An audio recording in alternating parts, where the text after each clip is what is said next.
So, welcome back to the pod. It's episode 2 for Back on Bits. Okay. So, first of all, I want to thank JP Bersabe, my guy, for that sick intro. Maraming nag-comment. Ang ganda raw nung intro natin.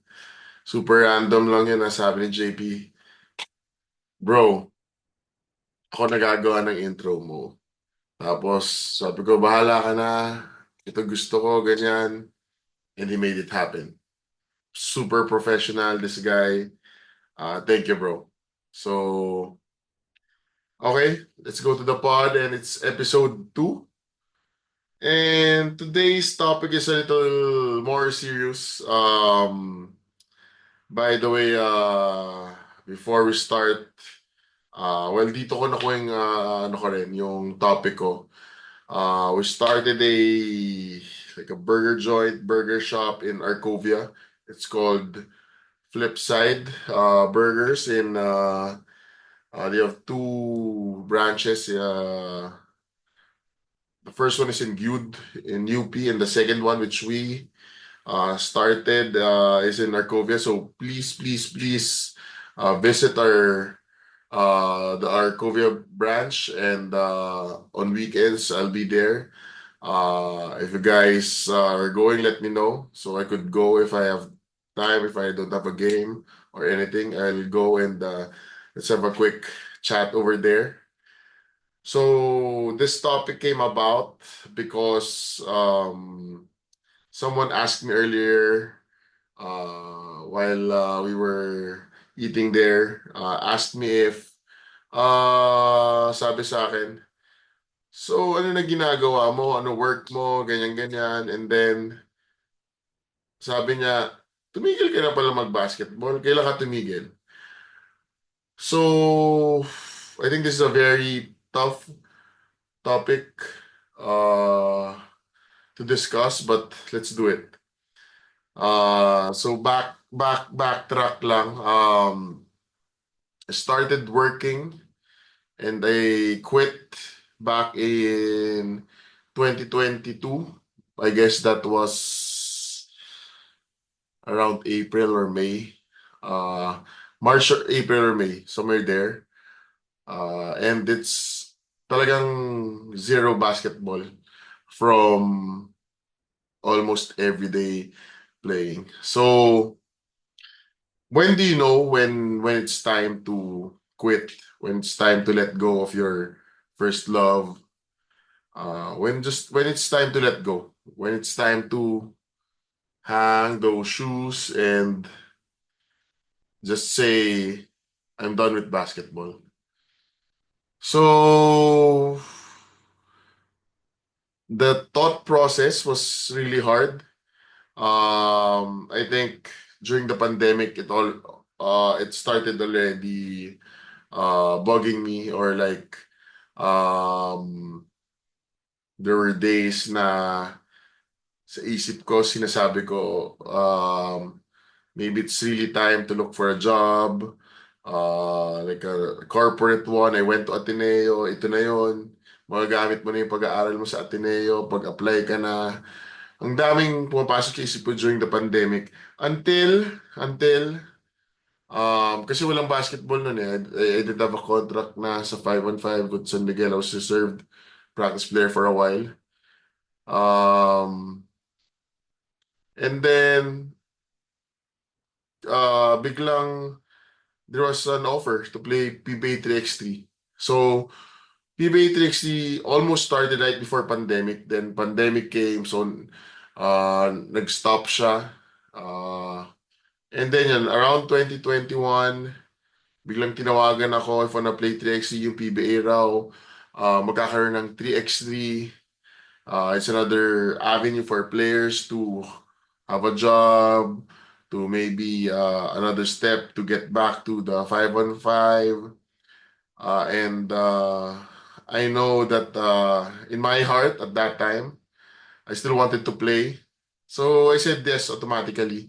And ang hirap rin eh, wala rin masyadong trabaho at that time. Everyone was at home. So mahirap rin to look for a job. And sabi ko, what better way na to play basketball? While yung iba naka-lockdown, bawal pa mag-basketball. Since pro basketball player, 3x was considered a pro that time, pwedeng mag-basketball. So, easy peasy decision.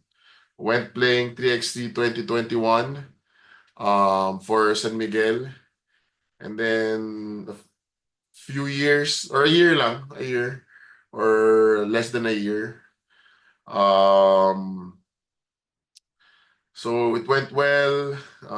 Though first game ko, parang na-injure ka agad ako. And then went back. Nag-champion sa isang conference, isang leg. It was good actually. Masaya dahil nakaka-basketball and there were times na sabi ko, pag open ng 5-on-5, maybe MPBL, maybe other leagues, I could try that as well. And then 2022 came, and for there were days that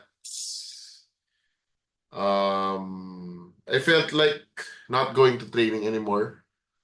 It was a mix of um siguro I felt like my body was not responding to what my mind wanted to do. And also, there were days that the environment wasn't really for me anymore. Parang I was dragging myself, it was toxic, and I really felt that parang yung basketball was instead of going to training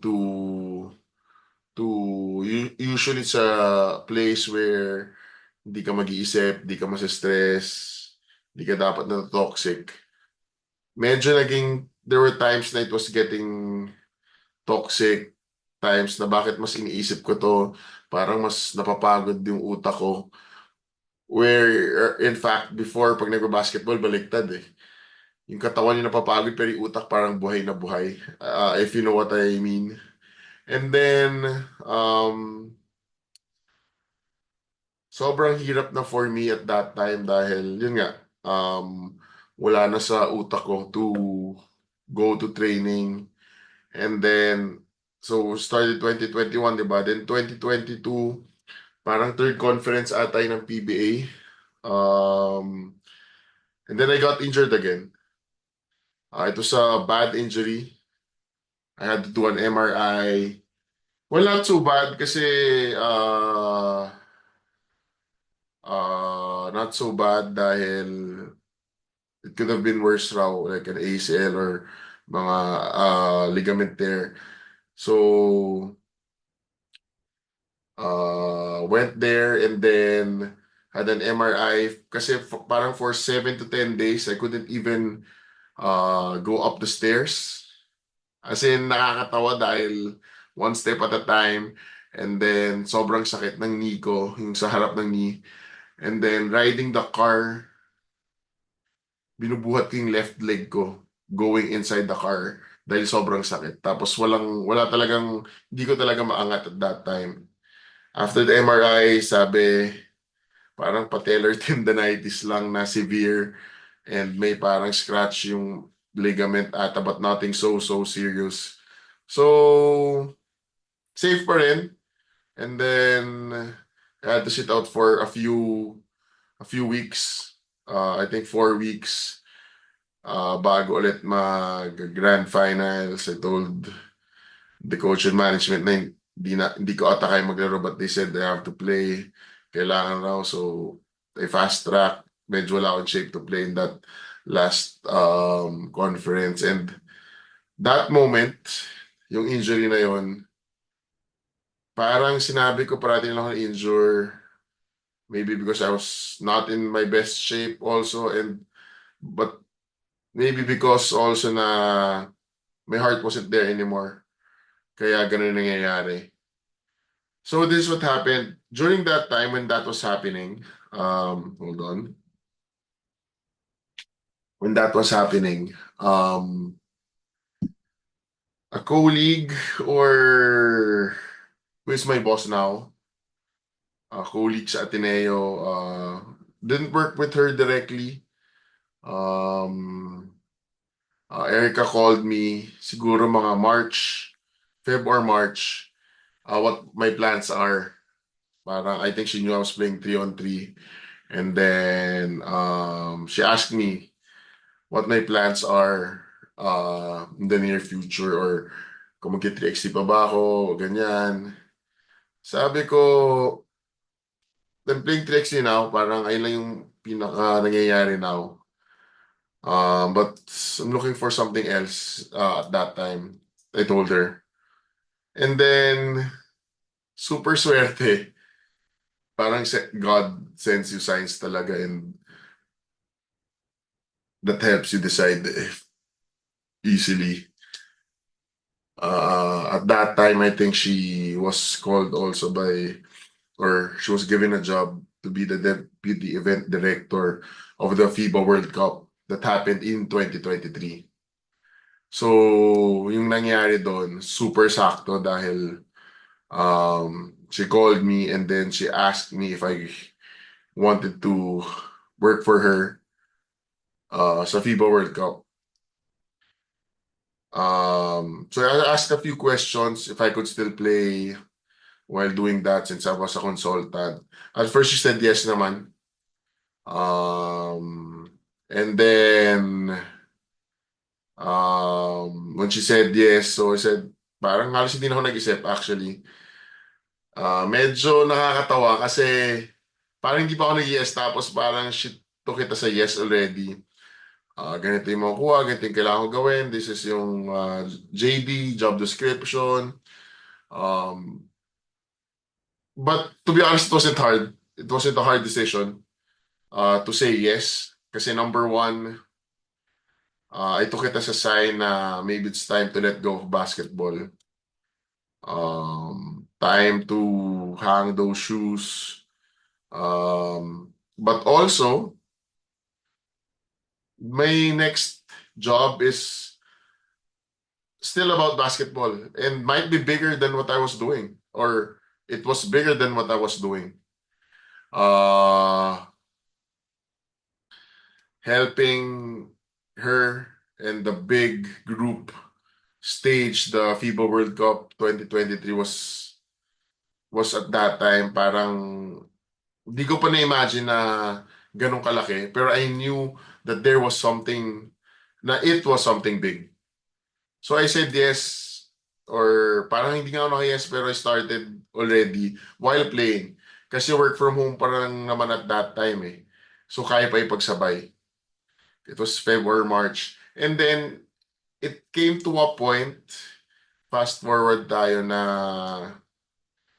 um, it came to a point where I had to pick training or meetings. So I think there was an ocular from FIBA headquarters. Yung FIBA heads were here from HQ from New Zealand, who went here to check the three venues that where the FIBA World Cup was held. So yung MOA Arena, Smart Araneta Coliseum, and Philippine Arena.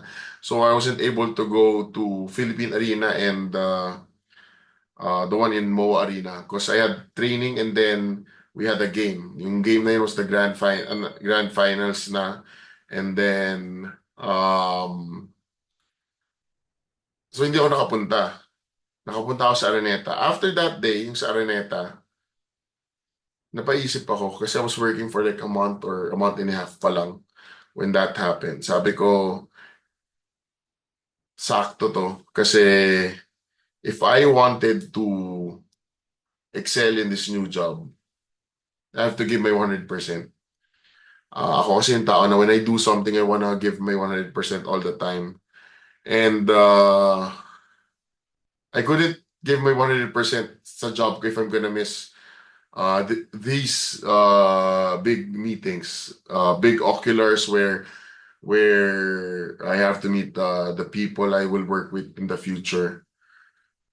And it wasn't hard for me actually to let go of basketball right away because as I mentioned, medyo toxic na. Parang my mind wasn't there. I was dragging myself to training. I was always injured. So parang hirap na rin ako at that time. So that was a sign. Sabi ko, I sat down and then after a few days, we went back to training. Um, right there and then, I talked to the management. Sabi ko, boss, grateful ako sa binigay niyong contract and opportunity to play 3x3. Though in my mind, I wanted to grow the sport talaga. Side note. Parang gusto ko talaga i-grow yung sport na 3x3. Sabi ko, this is gonna be a long term according to the PB at that time. So, sabi ko sa boss ko na I know I have a few months left sa contract to terminate my contract. I want to focus on my new job in staging that event, in helping to stage that event.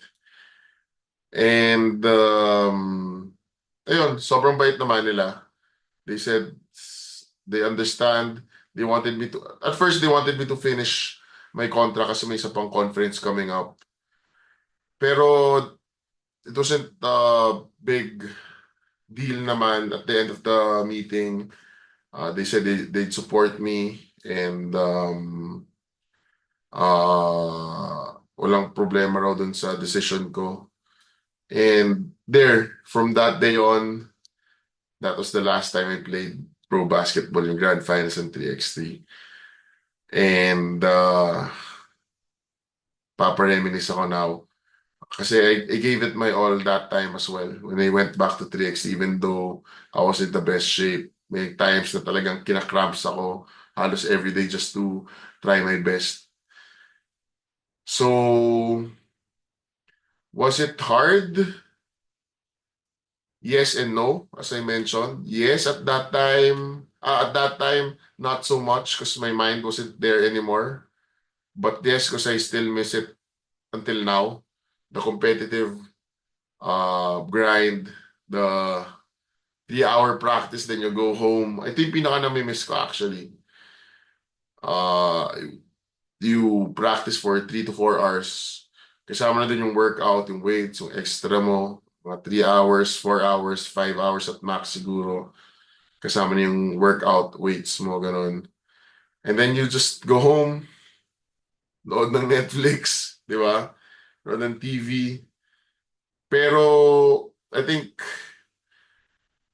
I was looking at the long term, the bigger picture for myself na basketball isn't forever. There are lucky ones who really will excel, will save enough money for their future. Pero not everyone's gonna get there. Not everyone's gonna be there. Ilang teams lang meron sa PBA, ilang players lang will go to Japan to play basketball. And sabi ko nga sa sarili ko at that point, kaya ako nag-aral ng mabuti sa Ateneos for this moment. When I'm ready to let go of basketball, I'm ready. I have something ready. I have my safety net. I have something at my back pocket when I need it. And the right time came. And I think I made the right decision. It was also easy because I was doing something related sa basketball pa rin. It wasn't the grind of going to training, getting in shape, going to the gym, but it was something bigger than that. Hosting something that a lot of people will not forget and a lot of people that will at that time masasabi na sa mga anak nila, naging part ako nito. Some of the biggest players were here. So, medyo napapareminis talaga ako now about basketball, about playing the game. Especially now that UAP season is in full swing. Parang sarap maging player ulit. Pero to be honest, the grind I miss, pero I can say that I'm really done with basketball. Playing the game, playing competitive basketball, Parang no regrets na of playing the pro at this moment.